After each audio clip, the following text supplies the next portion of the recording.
ప్రస్తావించినప్పుడు మా నిజాయితీని మేము నిరూపించుకుంటాం. సత్యహరిశ్చంద్రుడు ఆ వంశంలోనే మేము ఉన్నాం.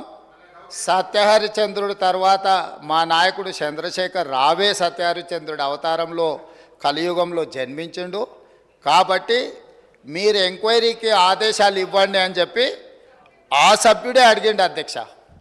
సో వారు నిజాయితీని నిరూపించుకోవడానికి వారు సత్యహరిశ్చంద్రుడు వంశమని తెలంగాణ సమాజానికి అంతా చెప్పుకోవాలని వారు అడిగినప్పుడు వారిని ఎందుకు బాధ పెట్టాలని చెప్పి ఛత్తీస్గఢ్ నుంచి కొనుగోలు చేసిన 1000 మెగావాట్ల విద్యుత్ ఒప్పందము, యాదాద్రి 260x4 1040 మెగావాట్ల భద్రాద్రి పవర్ ప్రాజెక్టు నిర్మాణం సబ్ క్రిటికల్ టెక్నాలజీ తోటి, అదేవిధంగా యాదాద్రి 4000 మెగావాట్ల విద్యుత్ ఒప్పందం బిహెచ్ఎల్కి ఇచ్చిన దానికి సంబంధించి వారు అడిగితేనే ఇదే సభలో చర్చ జరిగితే తమరి అధ్యక్షతన రాష్ట్ర ప్రభుత్వం ఆమోదించింది.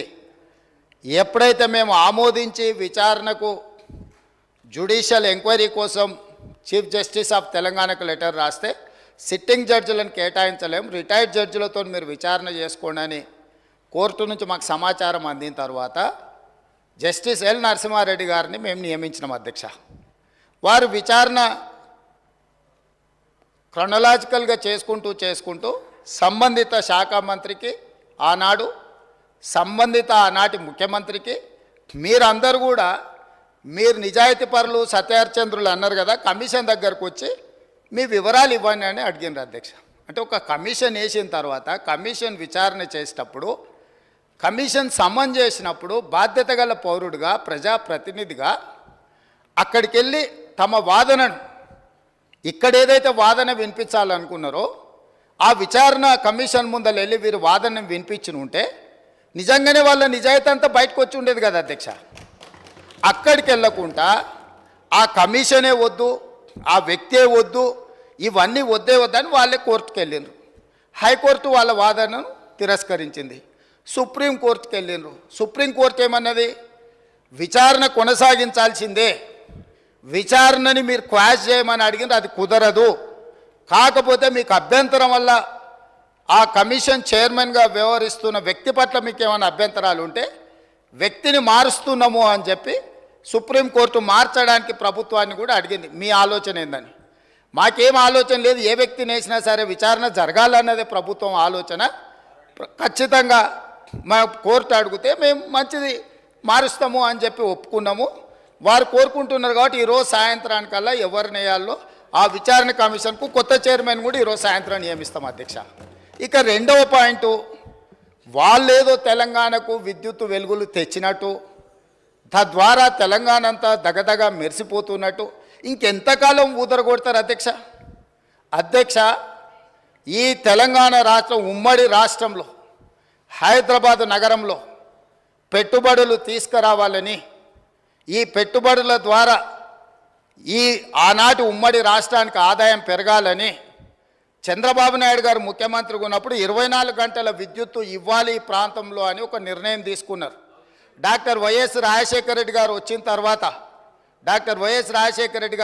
తర్వాత దాన్ని ఇంకా విస్తరించి ఐటీ కంపెనీలకు కానీ హైదరాబాద్ నగరానికి కానీ ఒక్క క్షణం కూడా విద్యుత్ కోతలు ఉండడానికి వీల్లేదు అని ఆనాడు తీసుకున్న నిర్ణయాల వల్ల నిరంతర విద్యుత్తు సరఫరా జరగడం వల్ల ఐటీ కంపెనీలు, ఫార్మా కంపెనీలు, hotel industry, food industry, sports అన్నీ నగరానికి వచ్చి ఈ నగరంలో ఒక అంతర్జాతీయ ఎయిర్పోర్టు, ఒక ఔటర్ రింగ్ రోడ్డు, హైటెక్ సిటీలు రావడం వల్ల హైదరాబాద్ నగరం విశ్వనగరంగా అవతరించి ఈనాడు తెలంగాణ రాష్ట్రానికి వస్తున్న ఆదాయంలో అత్యధిక భాగము ఆనాడు కాంగ్రెస్ పార్టీ యూపీఏ 1, యూపీఏ 2లో తీసుకున్న నిర్ణయాల వల్ల ఈ నగరానికి ఆదాయం పెరిగింది.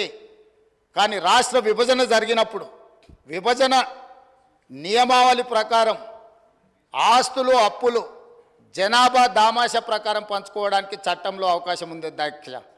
దాని ప్రకారమే 42% జనాభా ఉన్న తెలంగాణకు 42% అప్పులు, అదేవిధంగా 58% జనాభా ఉన్న ఆంధ్రప్రదేశ్కి 58% అప్పులు, ఆస్తులు, పంపకాలు జరిగినాయి. కానీ విద్యుత్తులో మధ్యప్రదేశ్ విడిపోయినప్పుడు, జార్ఖండ్ మధ్యప్రదేశ్ నుంచి విడిపోయినప్పుడు బీహార్ నుంచి బీహార్ మధ్యప్రదేశ్ నుంచి కొంత ప్రాంతం విడిపోయినప్పుడు స్పష్టంగా ఛత్తీస్గఢ్, జార్ఖండ్ ఇవన్నీ రాష్ట్రాలు ఏర్పడినప్పుడు ఒక సమస్యను ఎదుర్కొన్నారు. ఆనాడు దిగ్విజయ్ సింగ్ గారు ముఖ్యమంత్రిగా ఉన్నప్పుడు చట్టంలో ఉన్న అంశం ఏంటంటే విద్యుత్తు ప్రాజెక్టులు ఏ ప్రాంతంలో విద్యుత్తు ఉత్పత్తి చేసే సామర్థ్యం ఉన్నదో అవి ఆ ప్రాంతానికే ఇచ్చేసే విధానం ఉంది చట్టంలో. తద్వారా ఆనాడు మధ్యప్రదేశ్ సీరియస్ పవర్ క్రైసిస్ని ఎదుర్కొన్నది. ఉత్పత్తి చేసేటివేమో కొత్తగా ఏర్పడ్డ రాష్ట్రానికి వెళ్ళిపోయినాయి. వినియోగం మొత్తం మధ్యప్రదేశ్లో ఉండడం వల్ల చాలా తీవ్రమైన విద్యుత్తు సంక్షోభాన్ని ఎదుర్కొన్నది. అదే సందర్భంలో ఉమ్మడి రాష్ట్రంలో కిరణ్ కుమార్ రెడ్డి గారు కట్టెపుల్ల పట్టుకొని మొత్తం ఇవన్నీ చెప్పిండు, విడిపోతే తెలంగాణ చీకటి అయిపోతుంది, ఎందుకంటే నియమావళి ఇట్లు ఉన్నది కాబట్టి ఇది అటు పోతుందని. అప్పుడు తక్షణమే తెలంగాణ ప్రాంతం నుంచి పార్లమెంట్ సభ్యులు ఇక్కడనే ఉన్నారు, పొన్నం ప్రభాకర్ గారు, రాజగోపాల్ రెడ్డి గారు, అదేవిధంగా వివేక్ గారు, వీళ్ళందరూ కలిసి నిజంగానే ఈ విధానం వల్ల తెలంగాణకు నష్టం జరుగుతుంది, ఈ ఉత్పత్తి చేసే సామర్థ్యం అంతా ఆంధ్రప్రదేశ్లో ఎక్కువ ఉంది, తెలంగాణలో తక్కువ ఉంది, అందుకే తెలంగాణ ఉద్యమం వచ్చింది కాబట్టి ఈ విధానంతో ముందుకు వెళ్తే తెలంగాణకు నిజంగానే చీకటి రోజులు వస్తాయి, దీన్ని సరిదిద్దాలి అని చెప్పి వీళ్ళందరూ కలిసి ఆనాడు కేంద్ర మంత్రి జైపాల్ రెడ్డి గారి దగ్గర వెళ్ళి కూర్చున్నారు. అధ్యక్ష, జైపాల్ రెడ్డి గారు అప్పుడు అందరితో చర్చించి తెలంగాణలో విద్యుత్ రంగ నిపుణులతో మాట్లాడి ఏం చేస్తే బాగుంటుంది అని అంటే ఒక సవరణ తీసుకురావాలి. ఏంది? ఉత్పత్తి ప్రాతిపదికన విభజన జరగకూడదు, వినియోగం ప్రాతిపదికన విభజన జరిగినప్పుడు ఉమ్మడి రాష్ట్రంలో తెలంగాణ ప్రాంతానికి అత్యధికంగా ఏదైతే విద్యుత్ వినియోగం జరుగుతున్నదో వినియోగ ప్రాతిపదికన మనకు విభజన జరిగితే తెలంగాణకి ఎలాంటి ఇబ్బంది ఉండదు అని చెబితే హుటాహుటిన జైపాల్ రెడ్డి గారు సోనియా గాంధీ గారి దగ్గరికి, మన్మోహన్ సింగ్ గారి దగ్గరికి వెళ్ళి హైదరాబాద్తో కూడుకున్న తెలంగాణ రాష్ట్రం ఇచ్చిన మనం తెలంగాణకు విద్యుత్తు ఒకవేళ కొరత ఏర్పడితే తెలంగాణ రాష్ట్రం అభివృద్ధి కుంటుపడుతుంది, కుప్పగూలుతుంది అని చెప్పి జైపాల్ రెడ్డి గారు వెళ్ళి కన్విన్స్ చేసి రాష్ట్రం ఏర్పడ్డ తర్వాత స్పీకింగ్ ఆర్డర్ ఇప్పించింది. అధ్యక్ష, విభజన చట్టంలో లేని, రాజ్యాంగంలో లేని ప్రత్యేకమైన మినహాయింపు ఒక్క తెలంగాణ రాష్ట్రానికి ఆనాడు ఇక్కడ ఉన్న ఎమ్మెల్యేలు ఆనాడు ఎంపీలుగా పోయి జైపాల్ రెడ్డి గారితో మాట్లాడితే జైపాల్ రెడ్డి గారు కేంద్ర మంత్రిగా ప్రధానమంత్రి మన్మోహన్ సింగ్ గారిని, యూపీఏ చైర్పర్సన్ సోనియా గాంధీ గారిని ఒప్పించి వినియోగం ప్రాతిపదికన 53.46% అంటే దాదాపుగా 54% తెలంగాణ రాష్ట్రానికి, 46% ఆంధ్రప్రదేశ్ రాష్ట్రానికి. వాస్తవంగా ఉత్పత్తి సామర్థ్యం ప్రకారం చూసుకుంటే 36% తెలంగాణలో ఉండే, 64% ఆంధ్రప్రదేశ్లో ఉండే. విభజన చట్టం ప్రకారం తెలంగాణకు 36% వచ్చే విధంగా, ఆంధ్రప్రదేశ్కి 64% వచ్చే విధంగా ఉంటే జైపాల్ రెడ్డి గారు తీవ్రమైన కృషి చేసి తెలంగాణ రాష్ట్రానికి 53.46% ఇప్పించి కేంద్ర ప్రభుత్వం నుంచి ఆదేశాలు ఇప్పించి ఆనాడు తెలంగాణ రాష్ట్రాన్ని చీకట్ల నుంచి కాపాడింది. అధ్యక్ష, ఇక్కడ కూర్చున్నోళ్ళు పొంకనాలు కొడుతున్నోడు ఎవడేం చేయలే. అదేవిధంగా ఆనాడు నేను తెలుగుదేశంలో ఉన్న ఎమ్మెల్యేగా ఇదే సభలో ఇక్కడనే చంద్రశేఖరరావు గారు ముఖ్యమంత్రిగా ఉంటే అక్కడ ప్రతిపక్ష నాయకుడిగా విద్యుత్తు మీద చర్చ జరిగింది. ఆనాడు సమాధానం చెప్పలేక తెలంగాణకు చీకటి రోజులని పేపర్లు కింద కొట్టి ఆనాడు స్పీకర్ గారికి ఇక్కడి నుంచి హుకుం జారీ చేసి మార్షల్స్ను పెట్టి నా నీడ్చి బయటపడేపించింది. అధ్యక్ష, రికార్డులు తీయండి. 2014-15 సందర్భంగా ఆనాడు ఇదే సభలో జరిగిన చర్చలో చంద్రశేఖరరావు గారు ఏ విధంగా సభను తప్పుదో పట్టిస్తుండు, ఏ విధంగా ప్రజల్ని మభ్యపెడుతుండు, ఏ రకంగా కాంగ్రెస్ పార్టీ ఆ రోజు నేను తెలుగుదేశంలో ఉన్నా నేను స్పష్టంగా చెప్పిన ఆ రోజు రికార్డులు తీయండి అధ్యక్ష, మీరు సభను వాయిదా వేయండి, అవసరమైతే రికార్డులు తీద్దాం. నేను ఆ రోజు చెప్పిన సోనియా గాంధీ గారి దయ వల్ల, జైపాల్ రెడ్డి గారి కృషి వల్ల తెలంగాణ రాష్ట్రానికి ఈ విద్యుత్ సంక్షోభం నుంచి గట్టెక్కింది. నేను తెలుగుదేశం ఎమ్మెల్యేగా ఉన్నా వాస్తవాలను చెప్పాలి అని చెప్పి అక్కడి నుంచి నేను తెలుగుదేశం ఎమ్మెల్యేకి ఈ సభలో మాట్లాడితే ఈ సభ్యుడు వాళ్ళని పొగడతాడా, మార్షల్స్ని పెట్టి ఈడ్చి బయట పడేయండి, నన్ను ఈడ్చి బయట పడేపించండి. అధ్యక్ష, ఈరోజు మీ ద్వారా తెలంగాణ సమాజానికి ఈరోజు నేను చెప్పదలుచుకున్న అధ్యక్ష, ఆ రకంగా తెలంగాణ రాష్ట్రాన్ని విద్యుత్తు సంక్షోభం నుంచి ఆనాడు జైపాల్ రెడ్డి గారు, సోనియా గాంధీ గారు, మన్మోహన్ సింగ్ గారు కాపాడినరు. ఆ తర్వాత ఉమ్మడి రాష్ట్రంలో తీసుకున్న నిర్ణయాల వల్ల భూపాలపల్లిలో ఉన్న 1200 మెగావాట్లు కానీ ఇతర ప్రాంతాలలో ఆనాడు ఉమ్మడి రాష్ట్రంలో ప్రారంభించిన పవర్ ప్రాజెక్టులు తెలంగాణ రాష్ట్రం వచ్చిన తర్వాత ఉత్పత్తిలోకి వచ్చినాయి కాబట్టి అడిషనల్ పవర్ మొత్తం మనకు యాడ్ అవ్వడం వల్ల తెలంగాణలో విద్యుత్తు సంక్షోభాన్ని నుంచి మనం బయటపడ్డాం. అధ్యక్ష, ఇవాళ నేను సూటిగా సవాలు విసురుతున్నా. ఆనాడు 7,000 చిల్లర మెగావాట్లు ఉంటే మేము 19,000 చిల్లరకి తీసుకెళ్ళినామని. ఎవరు అధ్యక్ష? వీళ్ళ తాతలు ఏమన్నా ఉత్పత్తి చేసిరా, వీళ్ళేమన్నా చేసిరా? సోలార్ పవర్ ప్రాజెక్టులో 5,600 మెగావాట్లు ఈరోజు చెప్పుకుంటారు కదా. ప్రైవేటు పెట్టుబడులు ప్రైవేట్ వాళ్ళు తీసుకొచ్చి పెట్టింది అధ్యక్ష. రాష్ట్ర ప్రభుత్వానికి అనాపైస సంబంధం లేదు. 10 సంవత్సరాలు వీళ్ళ ఏలుబడిలో సోలార్ పవర్ ఓన్లీ 1 మెగావాట్ అధ్యక్ష. సిగ్గు లేకుంటే ఇంకా కూడా మేము విద్యుత్తును ఉత్పత్తి చేసామని అబద్ధాలు చెప్పి సభను తప్పుదోవ పట్టించే ప్రయత్నం చేస్తున్నారు అధ్యక్ష. అదేవిధంగా అధ్యక్ష, ఇవాళ బిహెచ్ఎల్కు మేము నామినేషన్ పేజ్ మీద ఇచ్చినాం. గవర్నమెంట్ టు గవర్నమెంట్ ఇస్తే కమిషన్లు వస్తాయా? ఇది పద్ధతేనా? మీరు ఎక్కడ గండి కొట్టిరు, ఎక్కడ బొక్కిండ్రు, ఎక్కడ మెక్కిండ్రు మాకు తెలియదు అనుకుంటున్నారు అధ్యక్ష. మేమేం చదువుకోకుండానే ఇక్కడికి వచ్చినాం అనుకుంటురా అధ్యక్ష? బిహెచ్ఎల్కు ఉన్న కెపాసిటీ, ఎలక్ట్రో మెకానికల్ ఎక్విప్మెంట్ ఉత్పత్తి చేసే సామర్థ్యమే ఉంది. బిహెచ్ఎల్కు civil balance of plant work అంటారు. అంటే సంస్థ ఒక విద్యుత్ ఉత్పత్తి చేయాలంటే బ్రాయిలర్సు మెకానికల్ ఎక్విప్మెంటే కాదు అధ్యక్ష, సివిల్ వర్కులు ఉంటాయి. సివిల్ వర్కులు అంటే ప్లాంట్ను ప్రిపేర్ చేయడం కానీ, తెచ్చిన మిషన్లు ఫిట్ చేయడం కానీ, దాని కాంపౌండ్ కానీ, దాని రూఫ్ కానీ, సరే అక్కడ ఉండే ఎంప్లాయీస్ క్వార్టర్స్ కానీ, ఇవన్నీ. సో ఎప్పుడు కూడా ఈ దేశంలో ఉమ్మడి రాష్ట్రంలో ఏదైనా పవర్ ప్రాజెక్టు నిర్మాణానికి ఎలక్ట్రో మెకానికల్ ఎక్విప్మెంట్ సంబంధించిన ఉత్పత్తి కానీ లేకపోతే సరఫరా కానీ బిహెచ్ఎల్కి ఇస్తారు, లేకపోతే బిహెచ్ఎల్ లాంటి సంస్థలకు ఇస్తారు. మిగతా సివిల్ వర్కులు మొత్తం BOP balance of plant work అంటారు. అవి మిగతా కాంట్రాక్టర్లకు ఇస్తారు. వీళ్ళిద్దరు సమన్వయం చేసుకొని విద్యుత్ శాఖ అధికారులు ఇంజనీర్ల పర్యవేక్షణలో సివిల్ వర్కులు చేసే కంపెనీ సివిల్ వర్కులు చేస్తుంది, ఎలక్ట్రో మెకానికల్ ఎక్విప్మెంట్ చేసే పని చేస్తారు. ఆ రెండింటిని కలిపి ప్రాజెక్టులు నిర్మిస్తారు అధ్యక్ష. ఇప్పటివరకు దేశంలో జరిగింది. కానీ తెలివితేటలు గల్లోళ్ళు ఎట్లయితే కొట్టేయాలనో తెలిసిన వాళ్ళు వీళ్ళు తెలివితేటలన్నీ ప్రదర్శించి G2G బిహెచ్ఎల్కి ఇస్తున్నాం అనే నెపం మీద ఏదైతే అంచనాల రేట్ల ప్రకారం వీళ్ళు డైరెక్ట్గా బిహెచ్ఎల్కి ఇచ్చారు అధ్యక్ష. బిహెచ్ఎల్కు 4,000 మెగావాట్లు దాదాపు 29,000 చిల్లర కోట్లు. నేను సబ్జెక్టు కరెక్షన్ నేను రికార్డు మళ్ళీ తీసుకొని చెప్తా అధ్యక్ష. ఆనాడు ఒప్పందం చేశారు. బిహెచ్ఎల్ నుంచి వీళ్ళ బినామీలు, వీళ్ళ బంధువులు, వీళ్ళకి కావాల్సిన వాళ్ళు సివిల్ వర్కులు మొత్తం మళ్ళీ బిహెచ్ఎల్ నుంచి వాళ్ళ కాంట్రాక్ట్ ఇచ్చారు అధ్యక్ష. ఈరోజు విచారణకి ఇస్తే ఎందుకు గుండెలు బాదుకుంటారు అధ్యక్ష? ఉన్నదంతా బిహెచ్ఎల్కి అయితే కేంద్ర ప్రభుత్వము సంస్థకే ఇచ్చినప్పుడు బాధ ఎందుకు పడుతున్నారు అధ్యక్ష? కోర్టుకి ఎందుకు పోయినరు? విచారణ జరగొద్దని ఎందుకు అంటున్నారు? ఎందుకు పొడవ పేపర్లు పెడుతున్నారు? ఈరోజు బిహెచ్ఎల్ నుంచి సివిల్ వర్కులు మొత్తము ప్రైవేట్ కాంట్రాక్టర్లకు వీళ్ళ బినామీలకు ఇచ్చిండ్రు. 1,000 కోట్ల రూపాయలు ఒప్పందాలు జరిగినాయి. అందులో ఫ్రాడ్ జరిగింది. చివరికి సరఫరా చేసే కంకర కాడ నుంచి, ఇసుక కాడ నుంచి, వాచ్మెన్ల కాడ నుంచి వాళ్ళ పార్టీ నాయకులకు, పార్టీ ఫిరాయించిన మాజీ ఎమ్మెల్యేలకు అప్పచెప్తే కోమటిరెడ్డి వెంకటరెడ్డి గారు అక్కడికి వెళ్ళి యాదాద్రి పవర్ ప్లాంట్ విజిట్ చేసి దోపిడీ ఏ విధంగా జరుగుతుందో ఆనాడు కాంగ్రెస్ పార్టీ ఎమ్మెల్యేగా ఉన్న వ్యక్తిని బెదిరించి లేకపోతే అతనికి ఆ ఒప్పందాల పనులు అప్పచెప్పి ఏ రకంగా వీళ్ళు దోపిడీకి పాల్పడ్డారో ఈరోజు విచారణలో బయటకు వస్తుందని చెప్పి ఈరోజు ఊకదంపుడు ఉపన్యాసాలు ఇచ్చి ప్రజల్ని మభ్యపెట్టే ప్రయత్నం చేస్తున్నారు అధ్యక్ష. అదేవిధంగా అధ్యక్ష, మేము మీకు ఇక్కడ ఒక ఇది నేను చెప్పదలుచుకున్నాను అధ్యక్ష.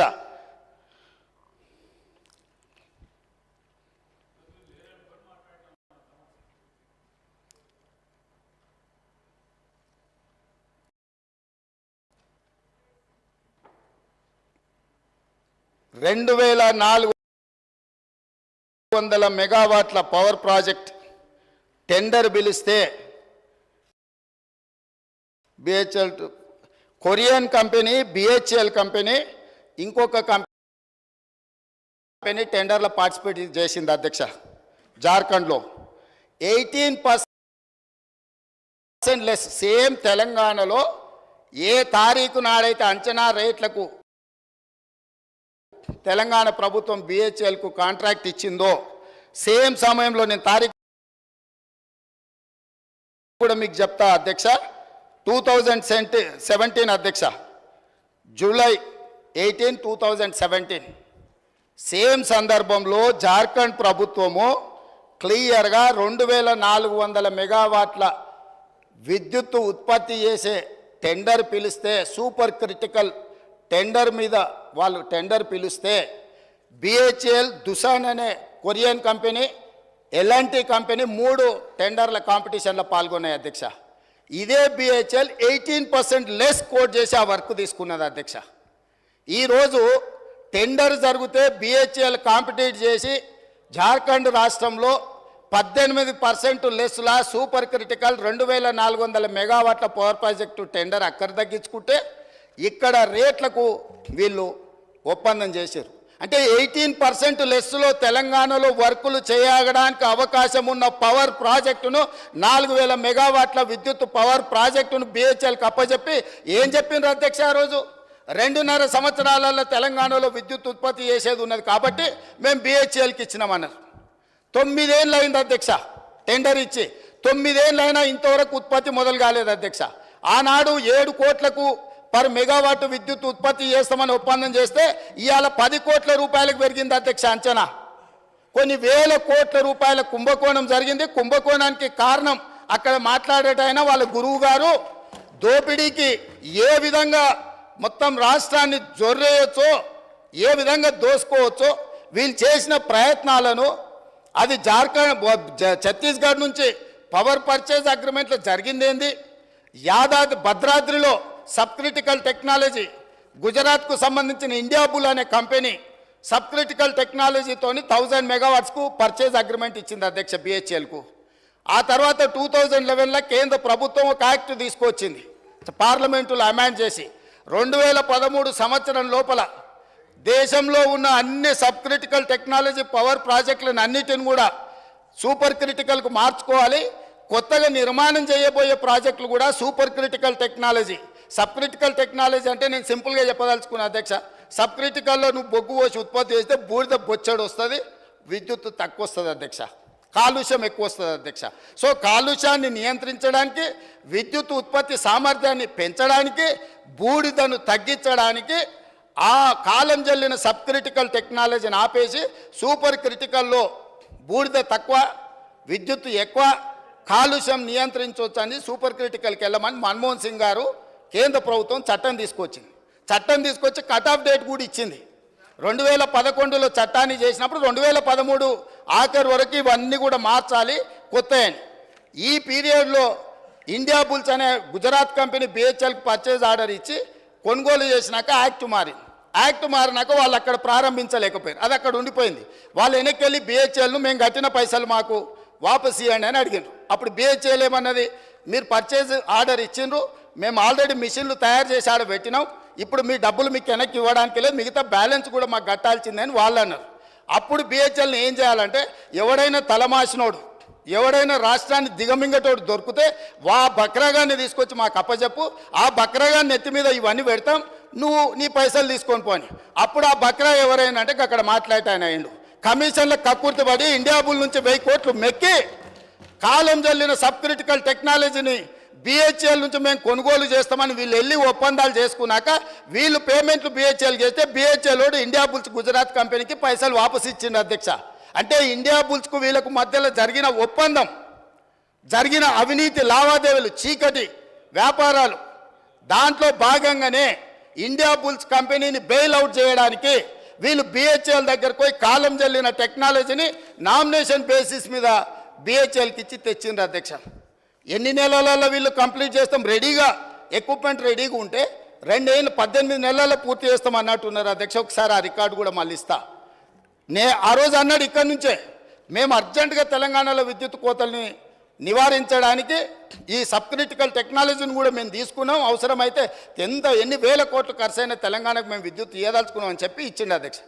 కానీ భద్రాద్రి కొత్తగూడెంలో నిర్మించిన భద్రాద్రి పవర్ ప్రాజెక్ట్ ఎన్ని ఏళ్ళకు పూర్తయింది అధ్యక్ష? ఇవాళ కూడా నీళ్ళు వస్తే నీళ్ళలో మునుగుతుంది అధ్యక్ష.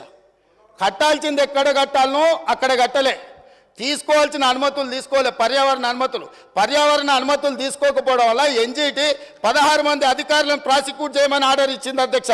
వీరు పుణ్యమా అని పనిచేసిన అధికారులు జైలుకు పోయే పరిస్థితి వస్తే ఇవాళ రిటైర్ అయినరు, వాళ్ళు బిచ్చమెత్తుకొని తిరిగే పరిస్థితి వచ్చింది అధ్యక్ష వీళ్ళు చేసిన తప్పుడు పనికి. సో ఇవాళ భద్రాద్రి కూడా దాదాపుగా 6.5 కోట్లకు పర్ మెగావాట్ ఉత్పత్తి చేయాల్సింది 10 కోట్ల రూపాయలకు అంచనా పెరిగింది. 1000 మెగావాట్ల విద్యుత్ ప్రాజెక్ట్ 6,000 కోట్ల రూపాయలతో పూర్తి చేయాల్సింది ఇవాళ దాని అంచనా 10,000 కోట్ల రూపాయలకు పెరిగింది. 2 ఏళ్లలో పూర్తి చేయాల్సిన పని 8 ఏళ్ళు పట్టింది అధ్యక్ష. ఇది వీళ్ళ ఘనకార్యం. యాదాద్రి సేమ్ బిహెచ్ఎల్కి ఇచ్చి బిహెచ్ఎల్ నుంచి వెనకంగా సివిల్ వర్కులు మొత్తం వాళ్ళ బినామీలకు టెండర్లు ఇప్పించుకొని వేల కోట్ల రూపాయల కుంభకోణం పాల్పడ్డారు అధ్యక్ష. ఇవాళ ఇట్లాంటి తప్పుడు పనులు చేసి ఈ తప్పుడు పనుల మీద ఇవన్నీ ఎవరికి తెలియదు అనుకొని అక్కడి నుంచే నిలబడి బుకాయించారు. బుకాయిస్తే నేను లేచి అయ్యా మరి మీరు ఇంత నిజాయితీ పరులు కదా, సత్యహరిచంద్రుని సొంత తమ్ముళ్ళు కదా, మీకు ఒక మంచి అవకాశం ఇచ్చినాం, నిరూపించుకోండి, మీకంటే ఇంతకంటే మంచి అవకాశం ఏముంటుంది, మీరు నిరూపించుకోండి అని విచారణకు ఆదేశించిన అధ్యక్ష. వారి కోరిక మేరకు ఆదేశించిన. మేము అనలే, మేము చెప్పినాం ఏ అవినీతి జరిగిందని మా వెంకటరెడ్డి గారు చెప్పిండ్రు. సరే వారి నెంబర్లు ఎక్కువ తక్కువ చెప్పారు, వాస్తవం తెలిసిన ఆయన ఆ నెంబర్ ఒప్పుకుంటలేడు. పోనీ వెంకటరెడ్డి గారు 10,000 20,000 కోట్లు అన్నాడు. వారు ఏం చెప్పాలి, మేము 20,000 కోట్లు తినలేదా, 15,000 కోట్లు తిన్నాము, మేము అట్లా కాదు, మేము సత్యహరిచంద్రుని వారసులం, నిజం చెప్తామని తిన్న 10,000 ఎంతో చెప్పాలి కదా అధ్యక్ష. మొత్తం విచారణకిచ్చి లైన్ పెట్టి కమిషన్ చైర్మన్ నోటీసులు ఇచ్చి క్రొనలాజికల్గా విద్యుత్ రంగ నిపుణులు రఘుతో సహా పోయి మొత్తం వివరాలు అక్కడ ముందలు పెట్టినాక వీళ్ళకి అర్థమైపోయింది. ఏమని, మేము దొరికిపోయినాం, మా దోపిడీ బయటపడ్డది, మేము గ్యారంటీగా జైలుకి వెళ్ళాల్సిన పరిస్థితి వస్తుందని చెప్పి కమిషన్ మీదనే ఆరోపణలు చేసి కమిషన్కు వ్యతిరేకంగా కోర్టుకు పోయారు అధ్యక్ష. ఏమని, అసలు విచారణే వద్దని, విచారణ కావాలన్నది వాళ్ళే. ఇప్పుడు మాట్లాడుతున్న మాజీ మంత్రి గారే విచారణ అడిగిండు, వాళ్ళ మాజీ ముఖ్యమంత్రి గారు నాకు విచారణ వద్దు, ఎందుకంటే సెగ తలగంగానే ఆయన వద్దని కోర్టుకు పోయింది. కోర్టు ఏమన్నది అధ్యక్ష, చివరికి కమిషన్ విచారణ జరగాల్సిందే, మీకు అభ్యంతరం ఉన్న చైర్మన్ గారిని మేము మారుస్తున్నాము అని అన్నాడు. ఇప్పుడు ఆ వాస్తవాలు విచారణలో ఉండగా మేము బిహెచ్ఎల్కి ఇస్తే ఎట్లా తీసుకుంటామని అడుగుతున్నారు అధ్యక్ష. బిహెచ్ఎల్ సివిల్ పనులు ఎప్పుడైనా చేసింది అధ్యక్ష, వాళ్ళకి అనుభవం ఉందా?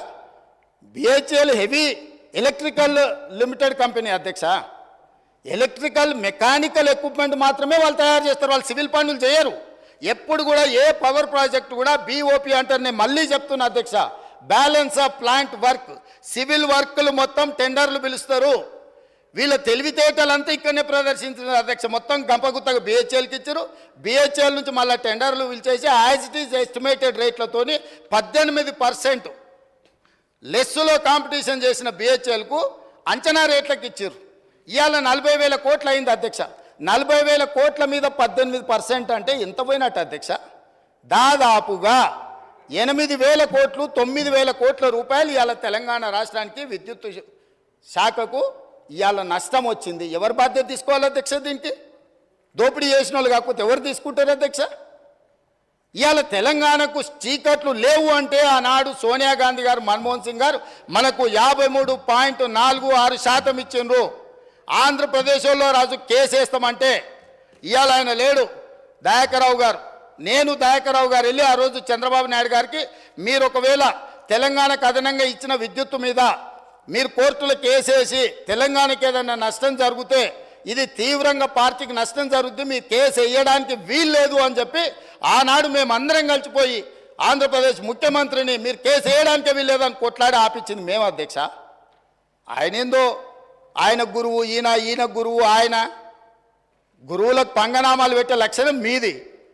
మేము ఎప్పుడు కూడా ఎవరితోనైనా తెలంగాణలో ఏంది అధ్యక్ష, ధూపం మీద వస్తే ఎవరన్నా గిలాసని మంచినీళ్ళు ఇస్తే కూడా వాళ్ళని గుర్తుపెట్టుకుంటాం అధ్యక్ష. మనము 10 ఏళ్ళలో 20 ఏళ్ళలో కలిసి పనిచేస్తే సహచరులుగా ఉన్న మన వాళ్ళని మనం అగౌరవపరచాలని ఎక్కడన్నా ఉందా అధ్యక్ష?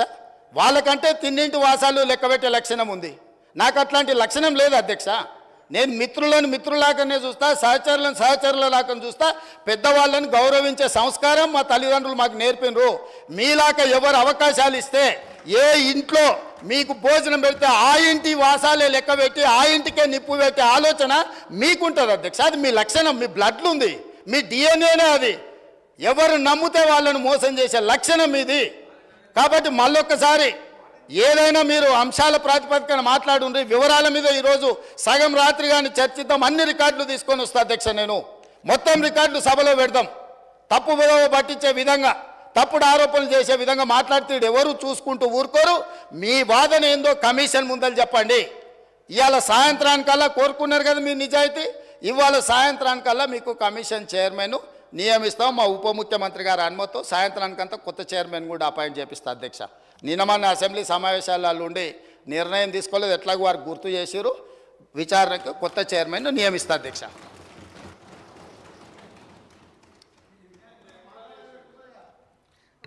అధ్యక్ష ఇప్పుడు వారు మాట్లాడేదానికి ప్రత్యక్షానికి నేను మాట్లాడతా. ఈ సమయాన్ని నా జనరల్ సమయం తీసేయండి. ఇక ఆయన ఉక్రోషం ఏందో నా ఉక్రోషం ఏందో ప్రజలు చూసారు వాళ్ళ రాష్ట్రంలో. ఎందుకు అంతగానో ఆవేశపడ్డాడో, ఎందుకు మళ్ళీ జైలు జీవితం గుర్తు చేసుకుంటున్నాడో. చెర్లపల్లి జైలు జీవితం వారికి అనుభవం కాబట్టి మళ్ళీ గుర్తు చేసుకుంటున్నట్టున్నాడు పాపం. మళ్ళీ ఎట్లా గాడికి వస్తా అనుకుంటున్నాడేమో.